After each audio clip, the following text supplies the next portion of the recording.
Good evening and welcome to Onshore Cellars, down here in lovely sunny Antibes in the south of France.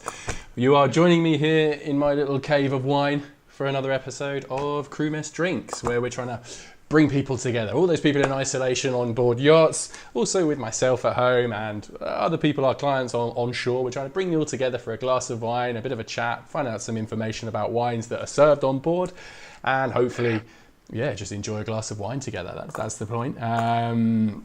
Please help yourself to writing some comments down below. I will try and pick them up as we go through, but I want to know what you're drinking tonight.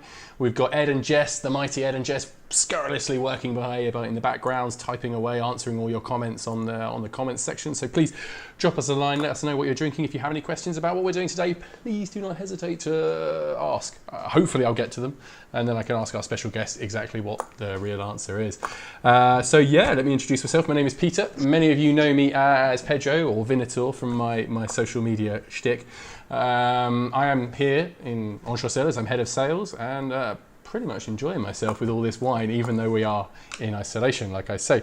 So today we are going to talk about something that's dear to my heart, and it's Red Burgundy. It took me a long time to come to love it, but now I absolutely love it, and we're going to focus in and unpack what is value. Okay, now I find that a lot of people in the wine trade, a lot of the way people sell, it's all about like the quality of the wine. It's all about giving it a score, giving it a rating, blah, blah, blah. This is so exciting. Okay, that's cool, and I don't have a problem with that, but I think it misses the point massively on value.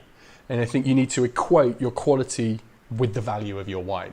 And if you can get the two coming together, then you're away. Then you're in heaven. That's the whole point. Because if you don't think about how much it costs or what you're paying for, then I don't know, then you're pretty lucky and you're just drinking wine for free, which the wine trade people do, and I think that's why they don't think about value. But today we're going to be looking particularly at Red Burgundy, Pinot Noir, because it's a bit of a nightmare for this sort of situation. We're going to look at supermarket wines, we're going to look at more premium wines, and then we're going to go all the way up and up and up to hopefully more exciting super end, reasonably expensive stuff. And we're going to decide what makes a wine expensive, why is this one more expensive than that one, why is this one better, etc.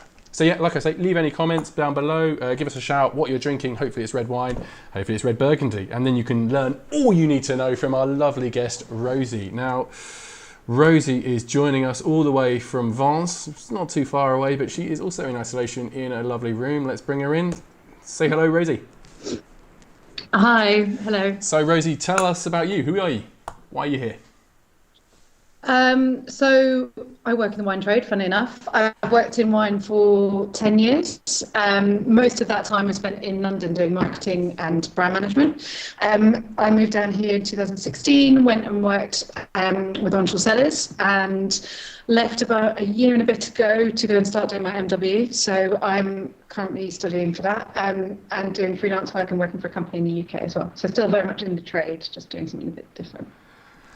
Fabulous. Now, what have I noticed that's the most exciting thing I've seen all day? That is your incredibly wanky glasses. Show me your glasses of wine. Okay, we did have this debate just before my video started. I was like, can I use these? So I am using them, yeah. Okay, so just tell me why you're using such ginormous, massive glasses today for a Red Burgundy tasting, because you've gone balls deep on glassware, which I appreciate. I just want to know why. Yeah. So I basically am a total nerd for Zalto glasses, which is what this is. They're incredible to taste with, but for Burgundy, you kind of want ideally that shape. And I'll be honest, I don't drink enough Burgundy out of them, so I thought I would today, given that we're doing. It's a special occasion thing.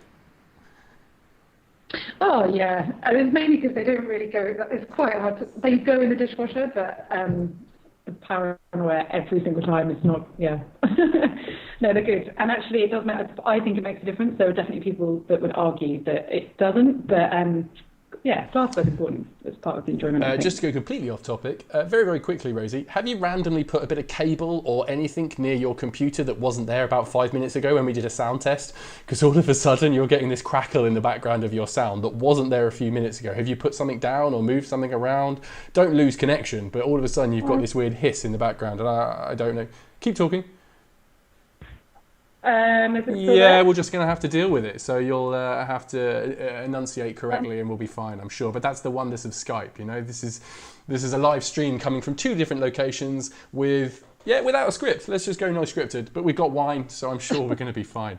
Right, first bottle of wine. What we're going to do today is we are going to look at a supermarket wine. Okay, so it's pretty exciting stuff. I've gone to Carrefour. Our lovely people down in Carrefour. One of the supermarkets is still open. And I got myself a bottle of standard Bourgogne Pinot Noir. €7.49, €7.50. It's by Le Cave d'Augustin Florent. It's Aoc Burgoyne. Now, in my opinion, what I know about the world of Bourgogne, when I see this, it's Pinot Noir.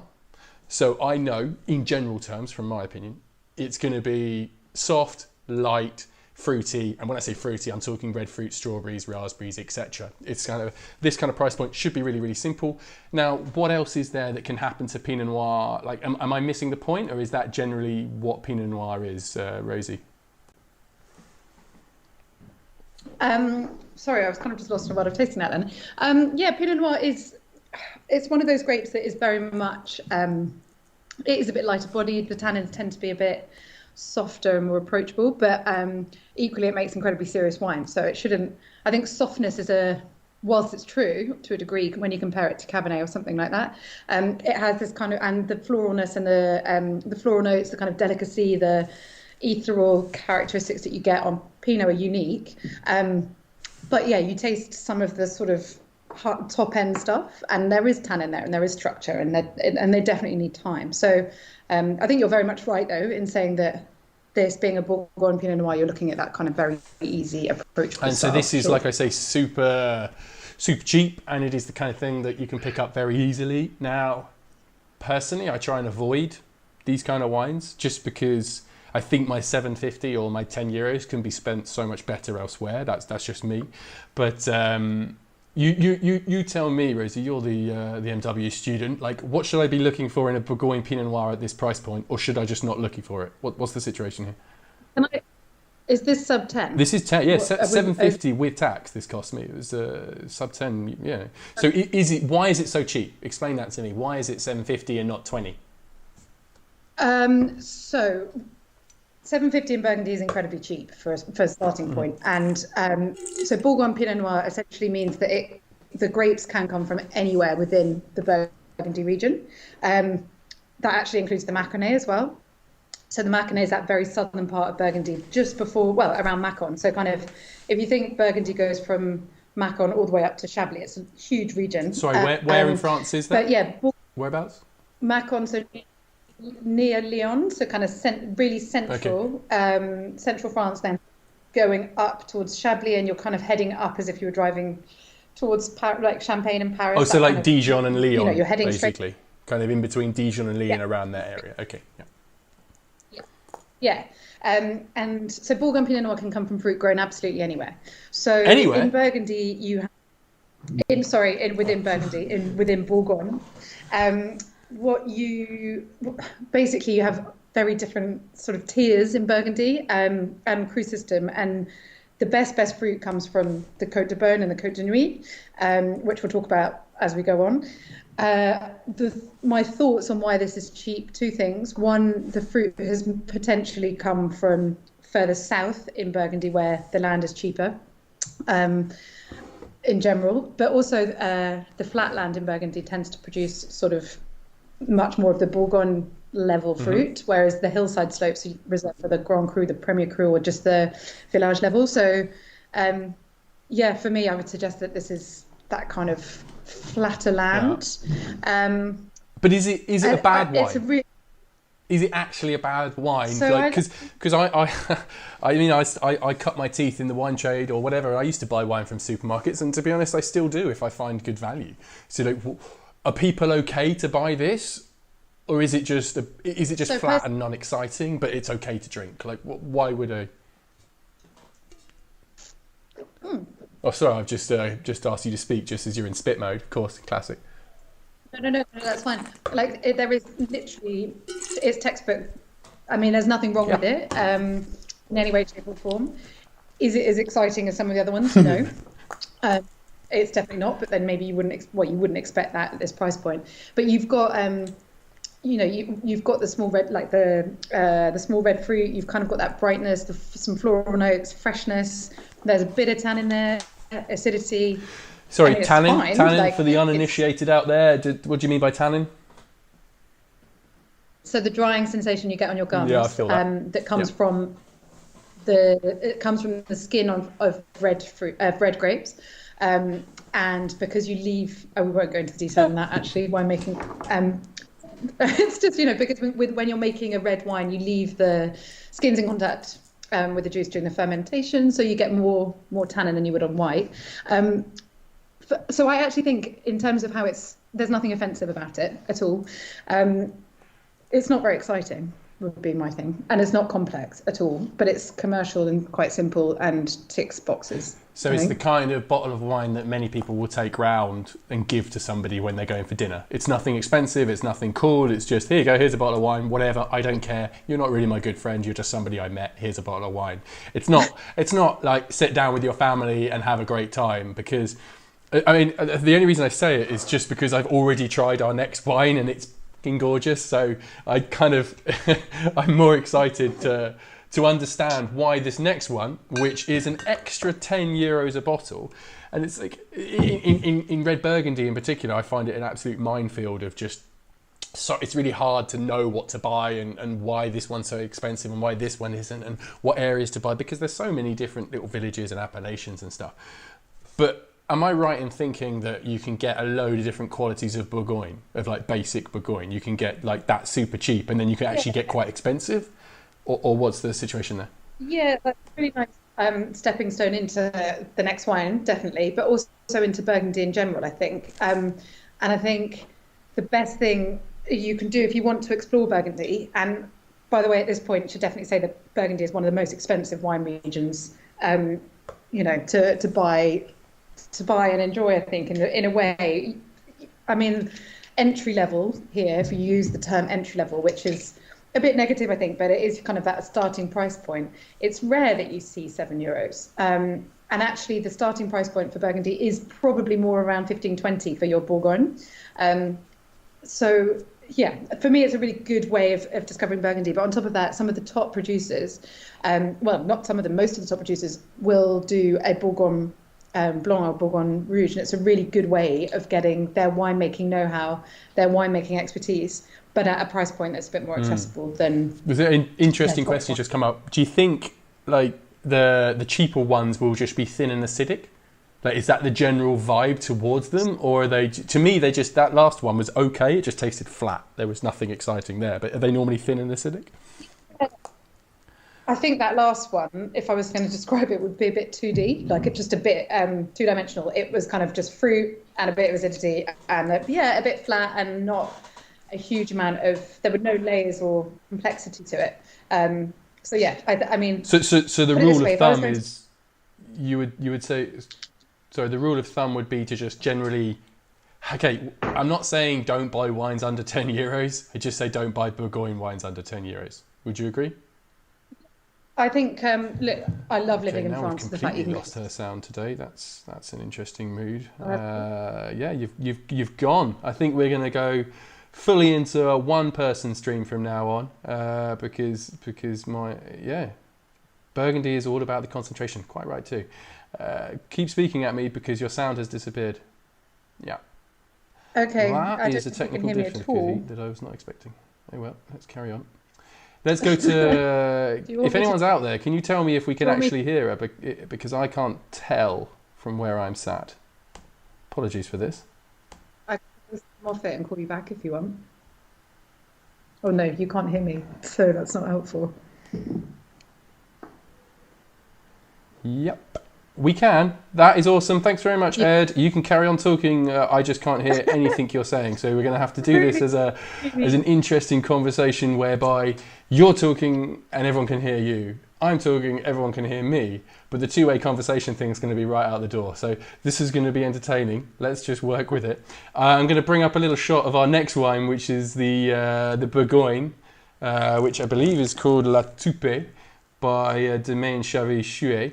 So this is an extra €10. Tell me why, with your massive glass that is now rolling around in front of the screen, tell me why this one is €10 so much more expensive. So I'm really happy that I had a bottle of this in the fridge, because the first one I opened was corked and I was really gutted because I wanted to try it. So I haven't actually tried this one yet, but you can just smell on the nose instantly. It's just bright, it's vibrant, interesting. It's kind of, there's just so much more going on. Give me 1 second. So the last one was incredibly thin and very, very acidic, and there wasn't much there. This has suddenly got really lifted aromatics. It's got texture. It's got loads and loads of red fruit, and then it's also got length. And rather than that, the other one, which is very 2D and just kind of flat, this lifts towards the end and then has a really nice long finish. So taste-wise, that's why. But in terms of producer-wise, and I didn't know a lot about these guys before today, actually. I've never tried the wines, but they're very, very small production. And the winemaker and owner is really young, so kind of early 30s. Has spent time in South Africa, has done, vintages elsewhere, which I hope I'm not going to offend in French here, but it's quite unusual for French winemakers to go to the New World, whereas it's very normal for the New France, New World being kind of Australia, etc. So they come over to learn French winemaking, take it home, and then kind of mix that in with their region of production. So for a French winemaker to go and learn off South African winemakers and things just shows a slightly different frame of mind towards it. But yeah, it's brilliant, and I think they're better known for their whites. Obviously, I can't actually ask Pedro to confirm. Yes, you can, because I'm back in the game. I can now hear what you're saying, and I can hear what I'm saying. I can hear everything. We are now fully in tech world. Continue to ask me this question. I'm back. Okay, cool. So I was just saying, Chavy-Chouet are more white, aren't they? And then they do a small amount of red. Is that right? Oh God, I've lost you again. Oh no. Carry on. You're going to have to present the wine again. I don't know where it's gone. Yeah, I'm completely gone. Oh, technical nightmareness. Let's just reconnect to device. So I think, not to be confirmed, but more white wines, tiny bit of red production. But this, in terms of bang for your buck, is really good. I believe Onshore Cellars for about 17, because I bought some the other day. It's delicious. But I'm not sure how I signalled to Pedro that I've stopped talking. And I also don't know actually how many people buy these wines to do these tastings with. But one of the things we were talking about earlier in terms of how to help people discover Burgundy and figure out what style of wine's for you and what price point do you have to kind of start at for it to be not a terrifying category, because I've worked in wine for 10 years. I've never worked for a Burgundy specialist, really. So I've never had the sort of wine trade perks of cheap access to these kind of wines. So I've never really got under the skin of it as much as I'd like to. And then I look at it now and think, okay, fine. I'll go out and buy Burgundy. I need to do it for my MW, so I need to go and do this. And then I look at the price point and I'm like, oh, okay, that's quite a lot of money to part with for a bottle of wine. So I think if you're not sure about Burgundy, not sure if you want to give it a go, for me, Bourgogne at this level is brilliant. It gives you an idea of what's going on, the style, and yeah, like we were saying earlier, if you kind of look at the big producers and then come down to this level, it's a really nice way of getting to try their winemaking style, their winemaking know-how, because they're made in the same cellar, made by the same people.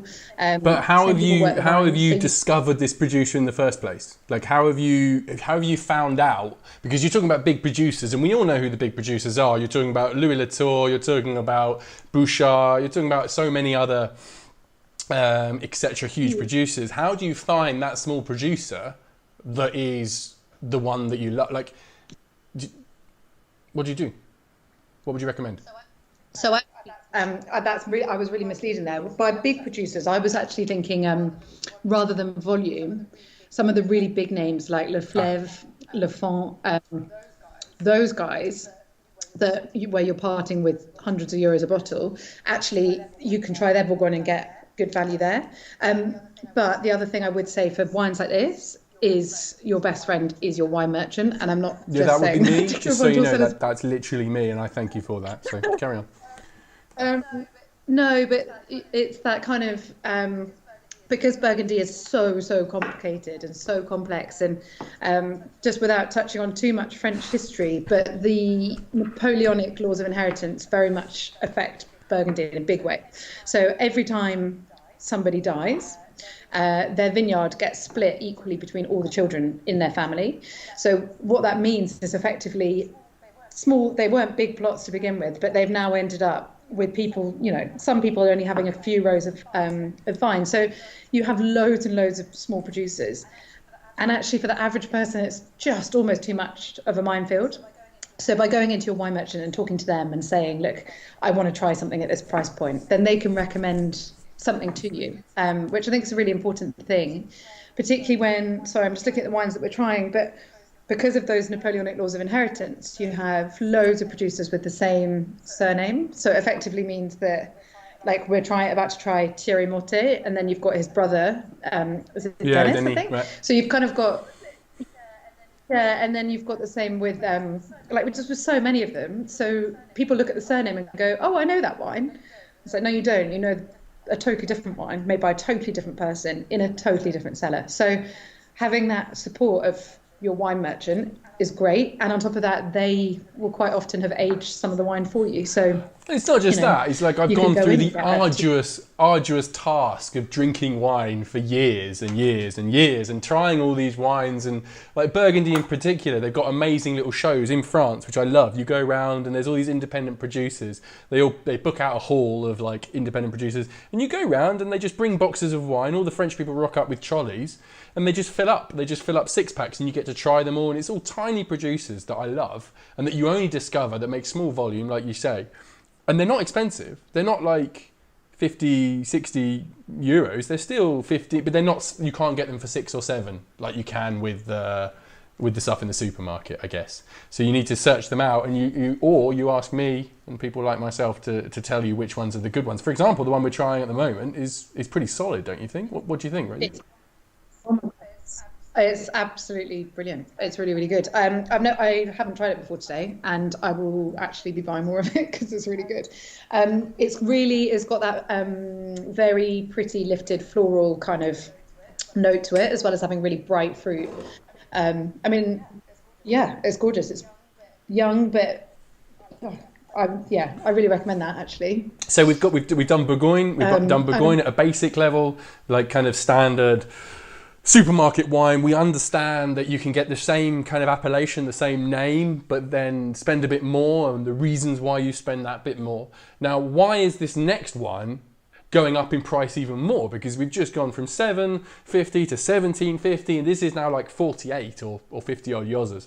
So we're pushing up the price now. I'll just bring it up to show you what we're going to try. It's this Thierry Mortet Gevrey-Chambertin, and it's a 2015, which I'm a big fan of as well, that vintage, so hopefully it'll taste really good. The question is, why is this such a huge jump in price? I mean, it's not a huge jump, but it is substantial, just from going away from the name Bourgogne into the word Gevrey-Chambertin. Why is Gevrey, especially for the English people because they all know it, why is Gevrey more expensive, Rosie? Tell me. So the big thing in Burgundy is your appellation contrôlée system, so your AOC law. So for a wine to be called Gevrey-Chambertin, it has to come from the vineyards around Gevrey-Chambertin. So instantly you've come into a much smaller production area than your Bourgogne, which can come from anywhere.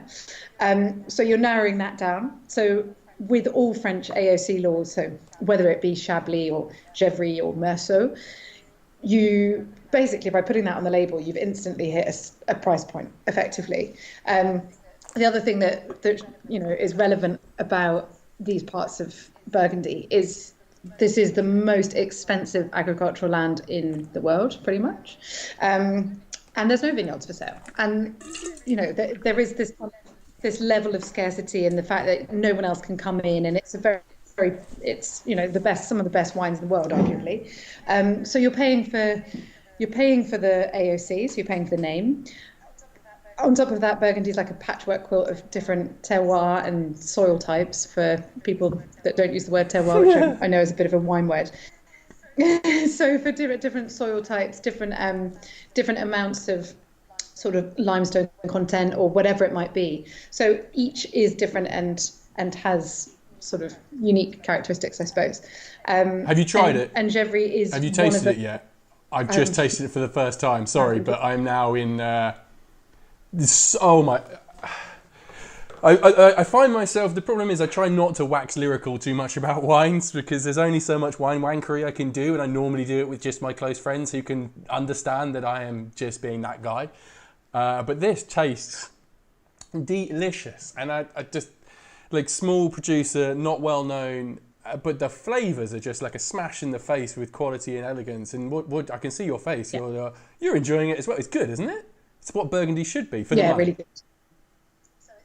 So it's super concentrated. There's loads going on. It's kind of got this real lift, and the tannins are really, really elegant and pretty. Acidity's like there, but in a very well balanced, lovely way. Really concentrated fruit, but also it just keeps coming with kind of different layers to it, which makes it really interesting. I've had this wine before, and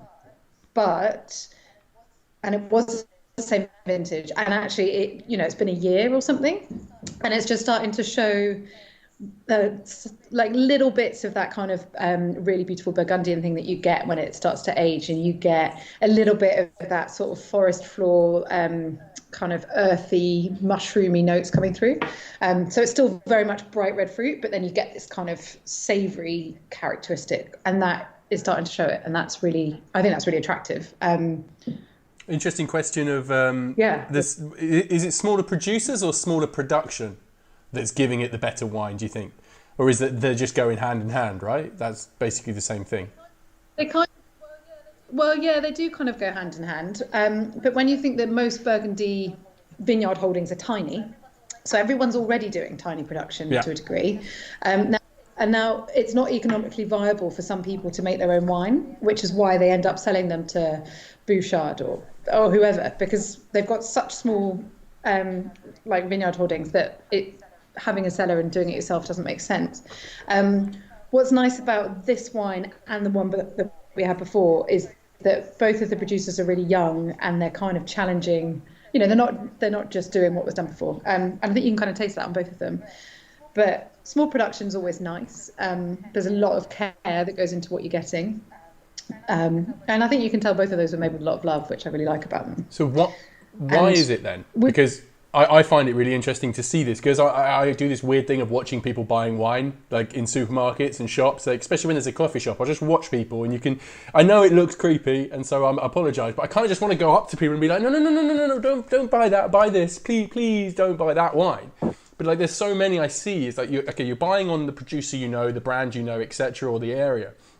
But there's a lot of wines that would be €50 in the supermarkets here that would say Gevrey-Chambertin, but I don't think they would be of this quality. I think there's something like about this. I mean, and that's not just blowing smoke up my proverbial or my boss's ass by getting this wine in our company, but I love this. This is me. This is my wine. It is slightly prissy. It's slightly floral. It has all that loveliness that I want and elegance from a Pinot Noir, and the reason why I drink Pinot Noir.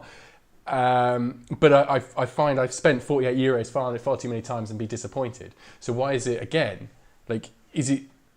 I should be prepared to pay more, but I'm also disappointed a lot of the time. I don't understand it. But I have to say, the first time I tried these wines, I just thought, wow, because they taste so much more expensive than they are. And for me, it was an absolute fine. And his Bourgogne Rouge, by the way, talking of Bourgogne Rouge, is also really good. And I think that's like under 20, I'm guessing. But so the other thing I would say about buying Gevrey-Chambertin and things like that in a French supermarket or any supermarket, if you think about the turnover of stock at that price point in a supermarket, they just don't move off the shelf. In the same way that actually that Bourgogne Pinot Noir at €7, people will go, oh, that's an absolute find. That will fly. A €50 bottle of wine in a French supermarket sits on the shelf for, probably quite a long time. So the storage is awful. And that has an effect really quickly. So if you are going to part with 50 plus euros or whatever, for me, it's always better to do that through a wine merchant or direct from the property itself, so that you've got that guarantee of provenance and you know that you're not getting something that's kind of been stored directly under massive bright lights in an environment which isn't ideal. That reminds me of I was in a supermarket a couple of years ago. They have the Foire Van every year, and you've always got the most amazing deals. And I was in the big Soup U where I was living in the Alps. And exactly that, had all these wines on special offer. And you followed the shelf, this huge shelf all the way along. And then right at the bottom, at perfect trolley height, was one bottle of the Grange from Australia, from Penfolds, just sat on the shelf, not in the cupboard. They had bottles of 30 euro stuff in the glass cupboard, but they had the Grange just sat there at like 400 euros. It's clearly been gathering dust for years. And I'm just thinking, well, like, why would I drink that? Why would I buy that for that amount of money from a supermarket? Clearly, it's been sat there. I mean, like you said last week, that light is important and can change the quality of the wine. Sorry, I'm going to get distracted now. I get annoyed by these things. It's really important to remember when you're storing wine is that for a cork to be a good seal, the wine has to be on its side. So if you're buying wine from a supermarket or anywhere where the stock doesn't move quick enough, then the cork dries out, and that's not good for the wine either. So that's why everyone tells you to store. Yeah, but you can also have rotation of stock, because I remember back in the day, many moons ago, when I was in London running wine shops, I never had a problem with that, because my turnover was so much that all my wines that were stood up were going out within a month, and I don't have a problem with that. So my expensive stuff was laid down and tucked away. But the majority of stuff is happily stood up, as long as you have the rotation of stock, right? If you're expensive wine in a supermarket, you're not going to have the rotation. Anyway, I'm getting distracted once again and getting annoyed by other things. I'm sorry. I should focus in on the fact that I'm drinking some lovely wines. Are we happy to move on to the final exciting wine? Because Ed has been incredibly generous to us. By giving us another bottle of Gevrey-Chambertin. Somebody mentioned something in one of the comments I quickly looked at. I've been told off for looking at people. I'm trying to read the comments, but thanks very much for telling me off. Hence the tiny walled vineyards of the super exclusive grapes. Now, tiny walled vineyards in Burgundy, are they the Clos, right? So you've got Clos de Vougeot, Clos de whatever. They're the walled classic vineyards. So this comes on to our next one, which is another Gevrey-Chambertin, but it's the Premier Cru version. And it's the Clos Saint-Jacques by Louis Jadot. And this is 150 odd euros, because it's 2013, so it's had some maturity. It is Premier Cru. It is only 5 producers actually make wine in the Clos Saint-Jacques. Let me just bring up a bottle shot so you can understand it a bit better. There we go, so everyone can see. And talk to me about, why is this one 100 euros more? Like, what? What? It's still Gevrey-Chambertin, right? Is it not the same thing? So, at a very, very basic sort of tiered level, and it's like a pyramid as well. So if you say you've got Bourgogne Rouge here, then you have your village level, so that's your Gevrey-Chambertin. Then you have your village level, but Premier Cru. And then at the very top, you have your village level and your Grand Cru. And that's kind of like the best the best of Burgundy. And as you go up that pyramid, there's less available, there's less people making the wines, but also they get more expensive. And the way that works is that the vineyard site itself has been classified as Grand Cru or Premier Cru. So Clos Saint-Jacques is a Premier Cru vineyard. It's very, very sought after. It's some of the most sought after wine on the Côte d'Or, because of the fact that there's only 5 producers making wine in this vineyard. So suddenly that makes it kind of, it gives it that scarcity and the rarity. So you're paying because you've gone up a level. So you've gone up to a Premier Cru vineyard. Then on top of that, it is the Clos Saint-Jacques. So it's got that kind of prestige as well. And you can just, but I haven't really tried this yet. But you've got a big glass, swell it round, have a taste. I mean, it's totally... it is rarer because it's 2013, right? Surely the older these wines get, that's a part of the reason that you add value. That's what you're paying for, is the scarcity, this is only 2013, but if I was buying a 1995 or a 2002 or whatever, surely there are less of those in the market. I mean, that's This is it reminds me of the most expensive wine we've sold as a company. We sold it, I think it was 64,000 euros a bottle. Like, it was insane. Like, this bottle of God, what is his name? I have completely forgotten his name. Henri Jaillet. That was it, Henri Jaillet. I know it's a Richebourg from 2001, where it was such small production. He never actually sold it because it was the last bottle or the last wines that they made of the father before he stopped making wine. And they only gave it to family and friends. So now this is coming out on auction. There's so little of it around. No wonder it costs that much. Having said that, I've never tried a bottle of wine at 64,000 euros. So maybe it's something amazing. But is that playing a part into why this is so expensive? Or is it not that expensive and I'm just completely not understanding it? Well, no, you're right. I mean, as wines get older, you're paying for the fact that, totally right, that there's less of them available on the market. And on top of that, you're paying for the fact that somebody, whoever it is, has cellared them for that time and they are approaching a point of drinkability, which is, they're at their best point as opposed to the waiting window. Particularly true of Bordeaux, I would say as well. The other thing about vintage, which is really key in Burgundy, is that when you have it, Burgundy has had some bad vintages recently as well, simply for the fact it gets very badly hit by frost and also by hail too. So if you lose 50% of your crop, then you have to put, what do you do? How does that affect the price of something on the market when there's less of it? So there's lots of different things to look at with it. I would say with this though, you're paying primarily for the fact you've got Gevrey-Chambertin Premier Cru. It's this Premier Cru. It's this producer. And yeah, it might have gone up a bit because it's got a bit of age on it. But really, you're probably always looking at a starting point that is going to be above, I would have thought about 100 euros ish, because of the fact that it is this. Yeah, even new release vintages are going to be 100, 110. So you're adding a little bit extra for the fact that it's a back vintage which we've stored or we've been able to get hold of. What I find interesting, and I don't know if you mentioned it when I was entirely unable to hear a word you were saying. I mean, you look great, but I couldn't hear a word you were saying. But maybe you mentioned the fact that the difference between Domaine and Maison, because this is Domaine. Did you talk about this? Because I find this super interesting, and I used to have this problem a lot in wine shops, especially with Louis Latour or Louis Jadot or other reasonably big names, big producers. They've got the two different lines, and you've got Maison Jadot or Maison Louis Latour, etc., which are making wines from. Am I right in thinking they're bought-in grapes? They're in négociant. Whereas you've got the Domaine, which are their own thing, their own grapes that they take their own care over, that they're making themselves. So, if you're spending 50 euros, let's say, on a bottle of Maison versus 50 euros on a bottle of Domaine, even though the quality name would be better on the Maison, you'd probably go for the Domaine, right? Am I being stupid or? Yeah, I mean, something at this level, you're going to, obviously there's 5 producers in that vineyard, so it's going to be all yours. It's more at the kind of other end of the spectrum.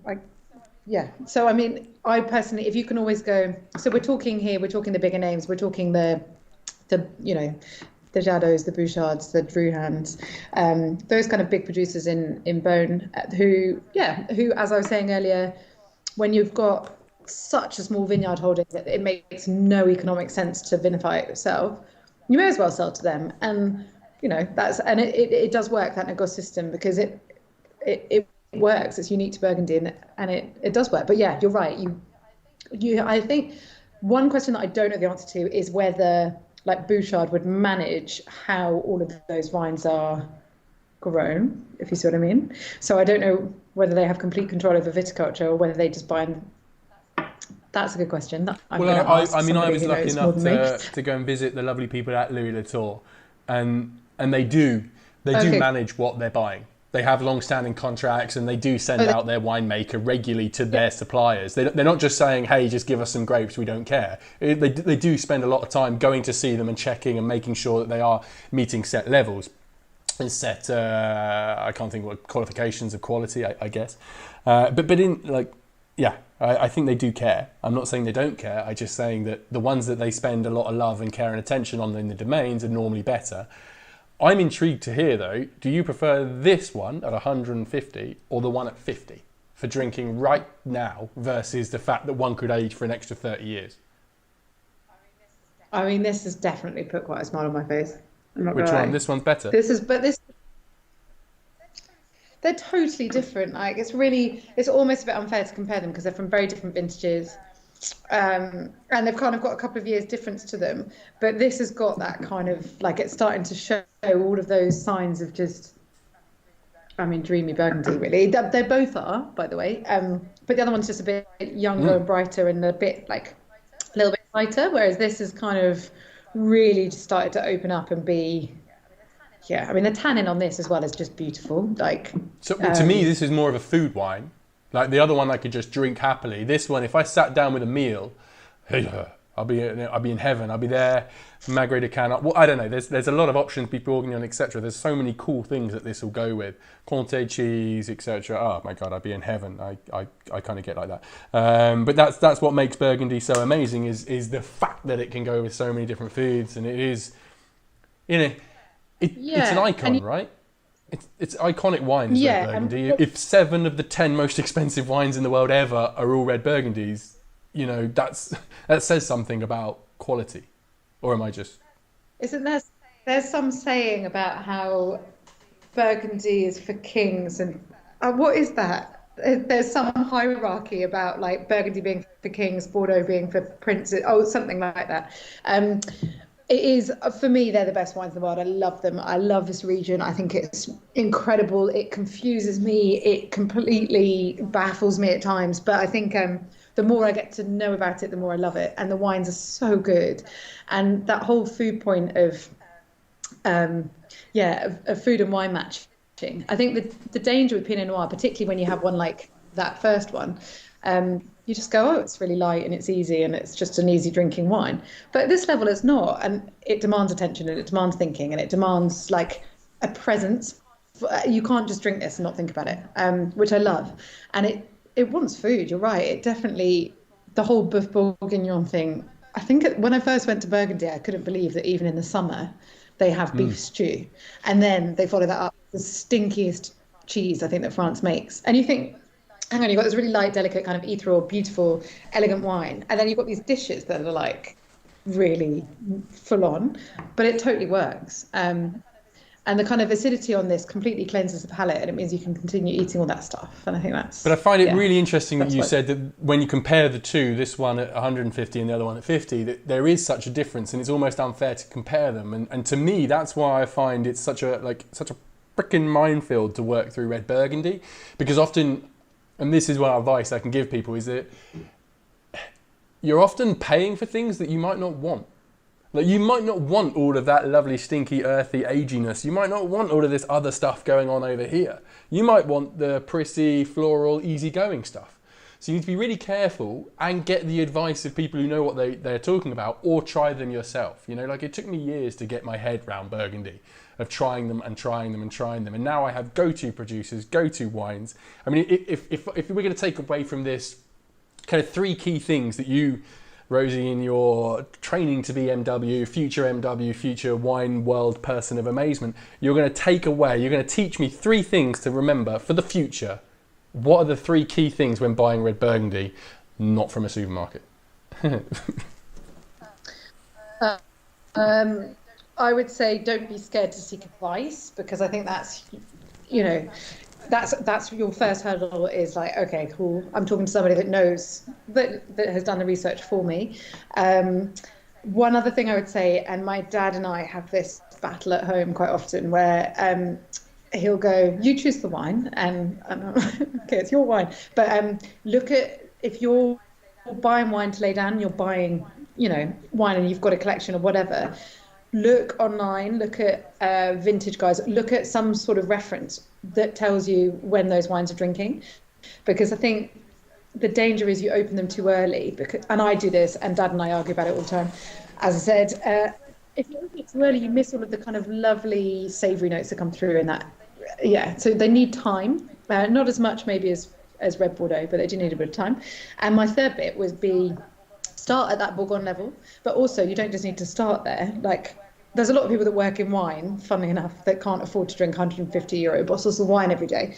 And we all love Burgundy. So that Bourgogne level is definitely really, really accessible and great. And it shows you, you know, the style of a top producer without having to to pay the money.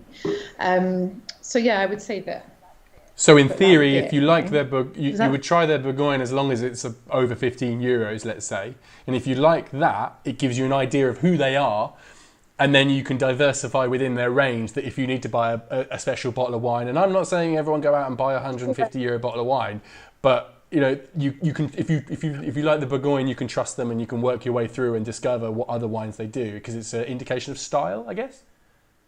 And quality? Yeah, and I think the other thing is, like, you've got producers like Jadot that are very good at doing a benchmark style because they do the entire Burgundy and they've got every single kind of AOC. You can literally go across the range and figure out what that style is and what that different appellation tastes like. So you might think, okay, I'm a Gevrey-Chambertin person, I like that tannin, I like that structure, or you might prefer something a bit more floral. And by doing that, you can kind of find your individual regional style. But I guess what I was saying, because if you've got something like Leflaive or a top expensive producer, so you can grow your grapes for a Bourgogne all over Burgundy, but realistically, you're not going to do that. You're not going to go 3 or 4 hours down the road, or I don't even know if it would be 3 or 4 hours, to go and get your grapes and then come back. You would just use your flatter bit of land or whatever it is. So actually, you're getting really good value for money. I think that would be more my point. Yes, go up through the range if you want, but actually, if it's a top producer like that and you're taking their kind of entry-level wine, you're getting a taste of what they are, and that's great value for money. That's fabulous advice. Thank you ever so much, Rosie. That is much appreciated. You clearly can get to enjoy the rest of those wines with your huge glasses. I noticed you didn't have your little minion helper come down and help himself to any wines during today's show, so...